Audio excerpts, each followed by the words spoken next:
Hello and welcome back. I'm Otis Landerholm. I'm the founding attorney here of Landerholm Immigration A.P.C. We're a law firm here in the San Francisco Bay Area, and we fight for the rights of immigrants who are facing deportation.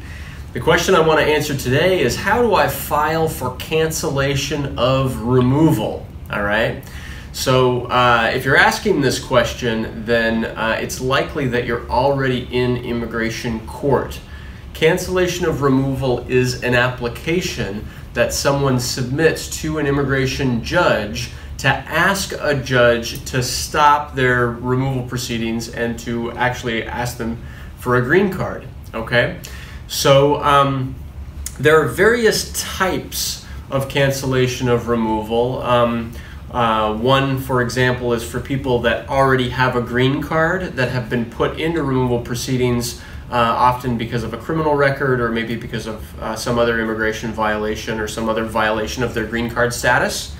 There's also a cancellation of removal that's available for people who have been the victims of abuse through VAWA, the Violence Against Women Act, and it's available for both women and men. So if you've been the victim of abuse, talk to your attorney about that. And then there's a cancellation of removal that's more general for anyone who does not have a green card or who is not a permanent resident, whether you have a visa or whether you entered without documents, right? And that's what I really want to talk about today, the so-called non-lawful permanent resident cancellation of removal, the generic cancellation of removal, all right? To win that case, first you have to be in immigration court, and you basically have to show 4 requirements. The first, you have to show that you have 10 years of continuous physical presence in the United States. All right, so I'm filming this in January 2019. You have to have arrived at least by January of the year 2009 to have the 10 years. And now one thing to be aware of is that sometimes those 10 years will stop based on certain instances. If you have certain arrests or if you received a notice to appear, that depending on how the notice looks, specifically depending on whether or not the notice was compliant at the time that it was served on you, that will stop the time of the 10-year physical presence requirement.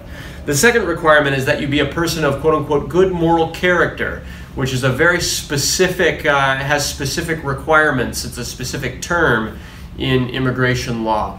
And you have to be a person of quote-unquote good moral character during those 10 years, which means that certain arrests, certain convictions will count against you. Lying under oath and a few other things will count against you for that showing of good moral character if you have those, all right? The third requirement is what we typically think of when we think of a cancellation case, and it's often the most rigorous of these requirements. And the third is that you have to show that you have a United States citizen or permanent resident, spouse, parent, or child, who would suffer not a lot, not a really lot, but what the law considers to be an exceptional and an extremely unusual hardship if you were deported, all right?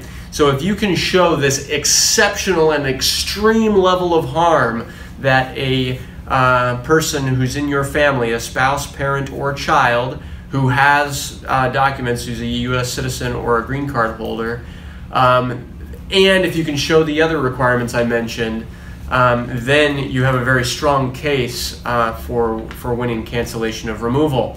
The fourth requirement is often in there with the others, and it will depend judge by judge, but you have to show and convince the judge that you warrant a favorable exercise of discretion.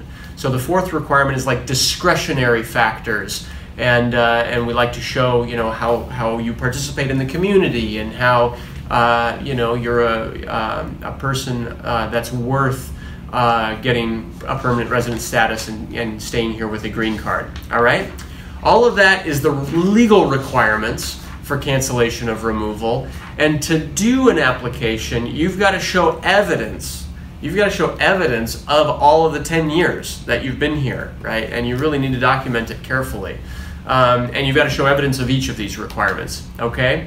and you submit all of those evidence along with a completed Form E42B, okay? So you submit all of the evidence along with Form E42B, and you submit it to the immigration court. You also have to send a copy of the form itself, the first part of your application, to the Texas Service Center, and they'll give you an appointment to go get your fingerprints taken. Okay, and that's it.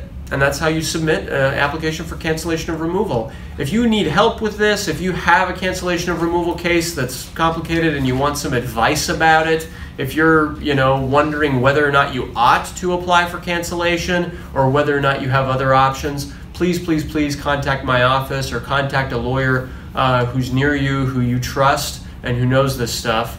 And obviously, if you don't have that, please feel free to contact my office. Our office handles these types of cases all over the country.